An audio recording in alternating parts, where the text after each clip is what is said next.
Welcome to the Insurance Technology Podcast. I'm your host, Reid Holsworth.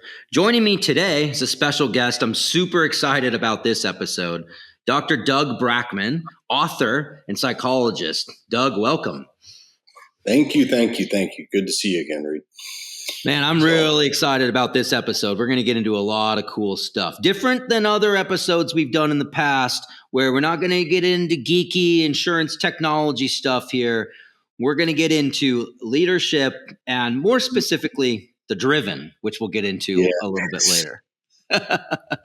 So I'm really excited. Before we get into that though, Doug, let's let the listeners and watchers now get to know you a little bit, if that's okay. So where'd you grow up, Doug? Where are you from? So grew up in Los Angeles, California kid, born in 1968, and it was before California went crazy. A phenomenal, very wonderful childhood, to tell you the truth. Older brother, two younger brothers, and it was way before the ADD, ADHD wave of craze hit the world. And I am profoundly ADD. My youngest brother is profoundly ADHD. Older brother is very driven too, and we. So is he OCD then? Yes, he is OCD, and it is. Yeah, and then my middle brother. So there's four of us, and we just raised hell. And so, my parents were completely overwhelmed by us, all 2.5 years apart. So we raised hell, and it was a hell of a lot of fun. I mean, just a lot of fun, and turned into rapidly, the expertise that I come from, and really, where my foundation started is in addiction, and so I am recovering addict, alcoholic from 1986. So I've been around, doing this for a long time, and it great childhood, very sporadic until I got about 14. At 14, I discovered, a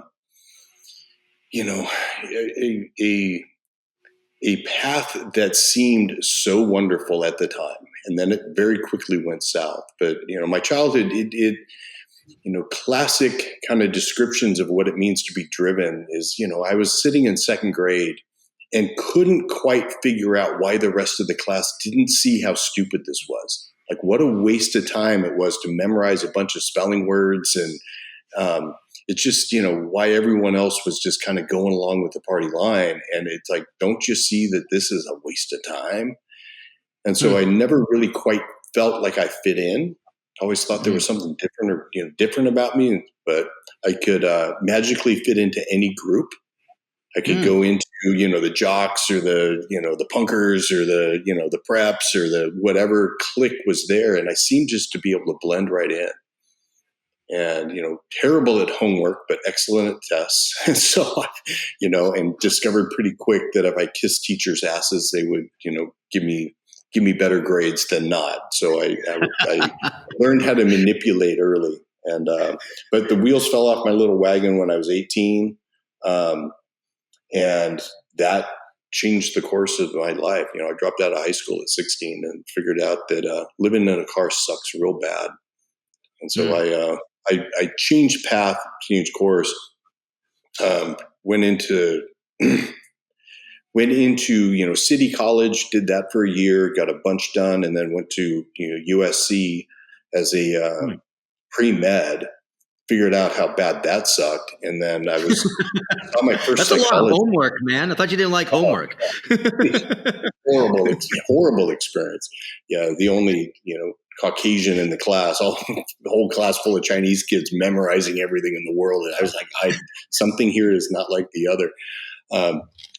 But I was seeing a psychologist I went into a psychologist for the first time in my life at 20 years old, and he lit my candle, just went, wow, this is what I'm made for, and switched majors, and the rest is history. But then I went into grad school in 1991, and a Time magazine article just came out that said, we found the alcoholism gene, the genetics of alcoholism. And that was a DR, dopamine receptor, so DRD2, the second receptor of dopamine in the brain. And there's an allele gene, meaning that the gene has a little bit of variation in it. And they proposed it was the genetics behind alcoholism. But very quickly, research is in 1991. I went to grad school with a pager and a 486 computer. I mean, it was a completely different world. And so science caught up, and very quickly they discovered that gene was related to not only alcoholism but gambling, entrepreneurship,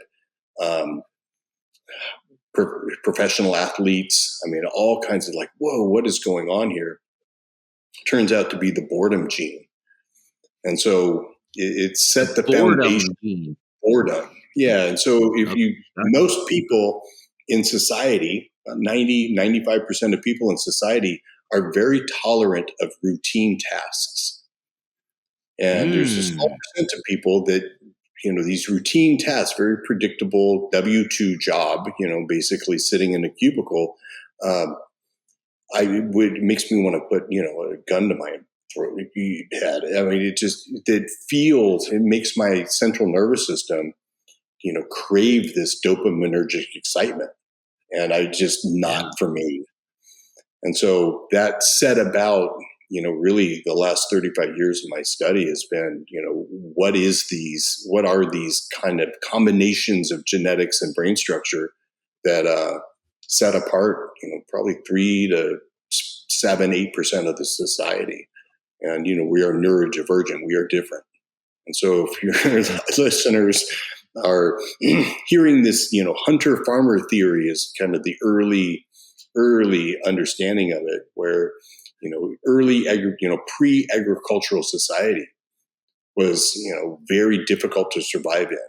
And so it took a lot of, different ways of thinking, entrepreneurship. You had to know how to make a bow and make a house and make shoes and and so, over the last 8,000 years, most of the human population adapted to a slow, sedentary, boring world and safe world.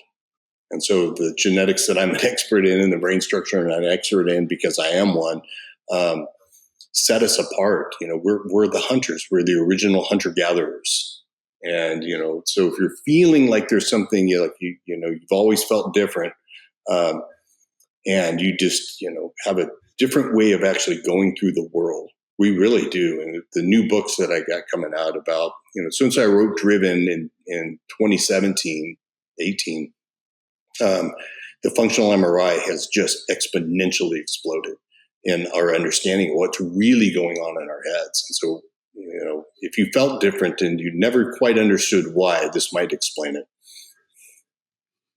The first time that I heard about your book, and I got into it, I found it fascinating, based on exactly what you're saying. ADD, ADHD, OCD, like these traits that make people the driven. I mean, it's a fantastic book. I'm not joking. I'm not kissing your ass right now. I've read it. It is a really good book, and I've recommended it to people as well. I mean, I think it's a really great book. Tell the audience a little bit, like high level, like what, I mean, you just touched on it, but what is? Yeah, very simply, what over the last 8,000 years, most of the human species adapted out of what we are. And, the reason we exist is my first book that's coming out in literally a couple of months, but it is a, wonderful thing that ADD and ADHD exploded in this world. Because, there's big money, big pharma throws tons of research at, who needs the pills and who doesn't. So they love throwing us in functional MRIs. And you look at the neurotypical brain, they have this very nice ball of energy in the left prefrontal, very in the front of their heads. They have a ball of energy that is the executive function in the brain. And what is the executive function? The executive function is the decision maker. So it's really designed to tune out information and tune you into a very narrow track of thinking. You think about, farmers, they, you put your finger in the ground, then you put a little seed in there, and then you pat it, and then you water it, and then you patiently wait for it to grow. And then when it grows, you do a harvest, and then you save some of the harvest, and then it is, they are adapted to the world they created. And, despite what everyone feels, the world has never been safer than it is today. It really hasn't. We health-wise and longevity-wise, and, you and I dying in a war is probably not going to happen, where, 200 years ago, it was not like this. And so the adaptation, the ADD and the AD, we are not adapted for the world we're in, but you put us in a functional MRI. And coming out of, I worked in Navy SEAL land too for a bunch of years. The back of our heads light up. And so the back of our head is where the eyeballs are connected. And so it's called the occipital lobe. And so we use our eyeballs to go through the world rather than this nice little part of the brain that tells us what to do. We're constantly scanning the environment. And a byproduct of not having this ball of energy in the frontal lobe is we have something called hypofrontality, meaning that that's a defining feature of ADD, ADHD. And hypofrontality is what I call multi-thinking, where we have this unbelievable skill at big picture thinking. We can see the big picture very easily. And, the normal neurotypical brain, they can carry maybe 3 to 4 concepts in their head. Navy SEALs, people-driven brains, 7 to 13. So we are literally living in a different world than they are. And, the executive function in the brain has they became very narrow in their fields. They became butchers and bakers and candlestick makers, where we are entrepreneurial, and you got to wear 15 hats when you're starting a company, and we are suited to that. But as I always work with all my clients, once it turns into a farm, we get fired. Steve Jobs gets kicked out.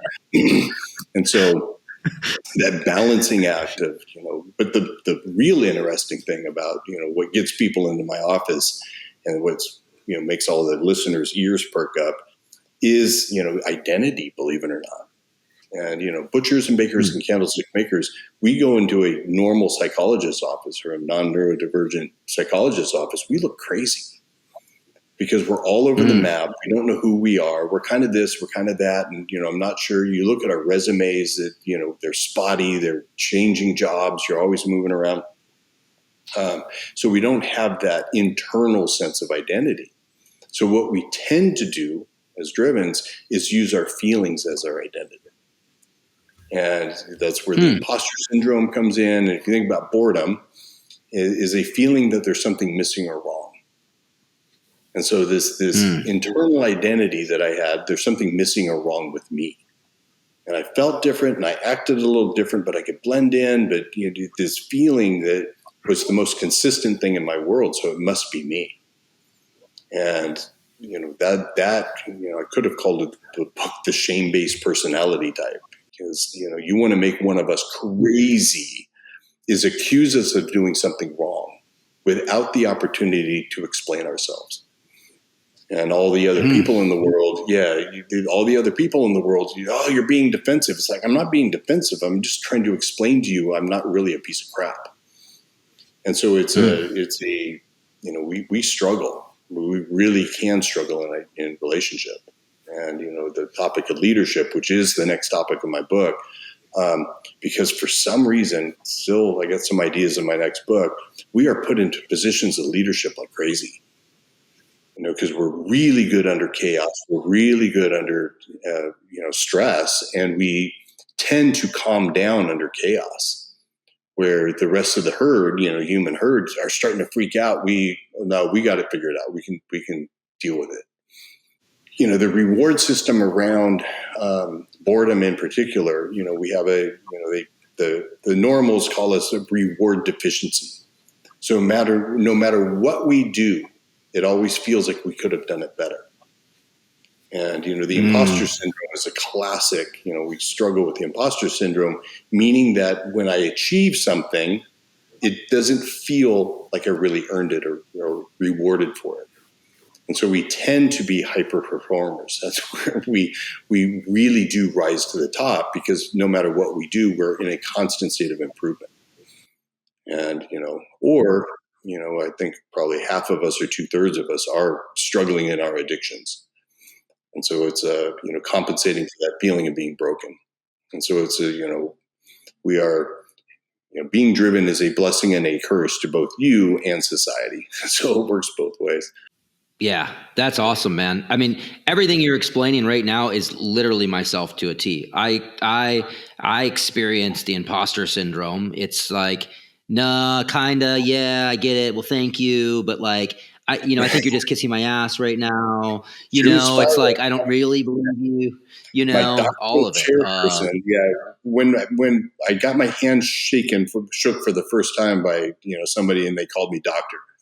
And here's the joke too. I have 2 PhDs. I have a PhD in organizational psychology and a PhD in clinical psychology. That's crazy. I mean, that's ridiculous. But I'm driven to actually try to get rid of this feeling of not enough. So I'm constantly in this place. And, my doctoral chair, Dr. Jim Spiro, shook my hand. Congratulations, Dr. Doug. First time I ever got called doctor, my inner experience and then my monkey mind, my head said, haha, they bought it. Because my monkey mind, seriously, I can, think about all the little corners I cut, all the little things I didn't, just quite expand on. And thank God they didn't ask about that. But, the joke is it was good enough. And, check mark on the wall. And, one of the core teachings I have to all my drivens is good enough is not a feeling. Good enough is a reality. And, things that are good enough and what's good enough. And so, learning how to actually harness the gift of this has been my last 25 years. I mean, really trying to help the drivens, because we do rise to the top. We are the founders. We are the ones that are changing the world. I mean, we are. The next book, I go through history and look at all the drivens that we are the ones who are put Putin and the greats of this world and the evil of this world are drivens. And so it's an interesting kind of take on who rises to the top and why. Can somebody become a driven, or is it genetic? So, great question. Back 1991, when that original article came out in Genetics, we used to believe, because of the way they found the DNAs, they stripped it from the protein, and you have this remaining DNA strand. And they looked at the DNA like a software program that would run and not change. And come to find out, this thing called epigenetics, which is when you put the protein back on the DNA, very interestingly, the protein is interacting with the environment, turning on and off these genetics. And so the argument, is it nature or is it nurture, is actually gone. It's both. You can't separate them. And so kind of an offshoot of what I do is trauma healing, because we are designed to live in a chaotic world, a trauma-filled world. Trauma was very important for me to figure out. But more importantly, the drivens, as I call them, this ability for us to actually navigate through chaos is incredible, better than anybody else. And so it is a gift if you harness it. But if you don't, we make awful leaders. We make terrible leaders to a point, because we don't understand, the non-neurodivergent, the neurotypicals, we're completely misunderstood. We're often, seen as sociopathic or crazy. And we're not. We're actually incredibly sensitive. We're more sensitive than most. So it's a really interesting combination. Wow, that's spot on, 100%. Why do you think we're put into positions of leadership? Yeah, because we can, because we execute, because we can live in the chaos, because we're not afraid of it. We can live in it and we can build, we can found. We're good leaders in that. And like you said earlier, even connecting to people in that way. Maybe I'm totally off. I don't know. You tell me. No, I'm coming to the same conclusions. And you're right. Risk-taking is one of the key variables of drivens. And we don't often perceive ourselves as risk takers, because our multi-thinking is allowing us to do a whole bunch of contingency planning. Like, no, it's not that big of a risk. I thought it out. And we can explain why it's not a risk, where people who don't have this multi-thinking skill, you're nuts. Like, I can't believe you took that risk. And we tend to get calmer under chaos. And so when, I worked with all these leaders and you founders, drivens, and they finally get a board on their, a board of trustees, and the 2/3 of them aren't driven, and they go into the board, and, the board's just like, no, you can't do all, like, what are you doing? It's like, oh, we can't afford not to do it. And, they won't follow us along. And so, we're great leaders as long as it's in a startup mode and it's chaotic. But once it turns into a farm, that is where the drivens really become challenged, because it's boring and it's unpredictable. And trying to keep my entrepreneurs or keeping your guys from always changing things to make it better, the farmers hate that. And so it's, they don't adapt to change.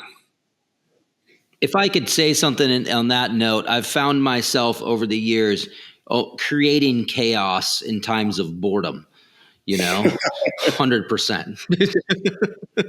That is what we're famous for.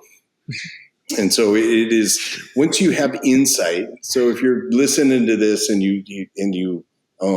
first time in your life you ever heard hunter farmer theory, or, me explain to you a big chunk of your life, you have to really understand that we're not like the other. And so that's the real difference between, leading and driving. And so, the metaphor I use in my book is you're taking a group of sheep to slaughter. That's called the driver. And he's at the back of the flock, and he's got a big stick, and he's scaring the crap out of them. And they will, they will move. And that, I come into organizations that have horrible cultures, fear-based cultures, that if you don't make your numbers, you're going to be fired. If you don't do it, you get a lot of performance short term, but the turnover and the tenure for people, and worse, is the only people that stay are other drivens. And so it turns into just a big ball of chaos. And, the difference between that and a shepherd. A shepherd is at the front of the flock of sheep, have the same big stick, but it's got a nice loop at the end. And so you're gently guiding the sheep. You're gently, and so really understanding that people need to be treated differently. And, the difference between management, classic definitions is, management is changing external things to control people's behavior. Where true leadership is learning to stand in someone else's shoes. And then you can lead them to somewhere else. And so they need to be felt, they need to be heard, they need to be understood, and then they'll follow you. Particularly if you're driven, they'll follow you right off the cliff if you let them. And it is the real skill set, my chameleon skill set, that I can really, I'm an ultra empath. I can really guess what it's like to be you, and shapeshift myself into kind of, reflecting back to you that, I am a lot like you. And once you can harness that gift as a leader, particularly with sheep, they're easily manipulated. And that's, if you tend to go, dark, as I call it in my next book, and you are, driven for power, greed, money, where a heartfelt leader, where you're actually really concerned for the sheep. And I watch organizations, I work a lot in medium size, 100 employees is kind of the magic number where it becomes a farm. It has to be.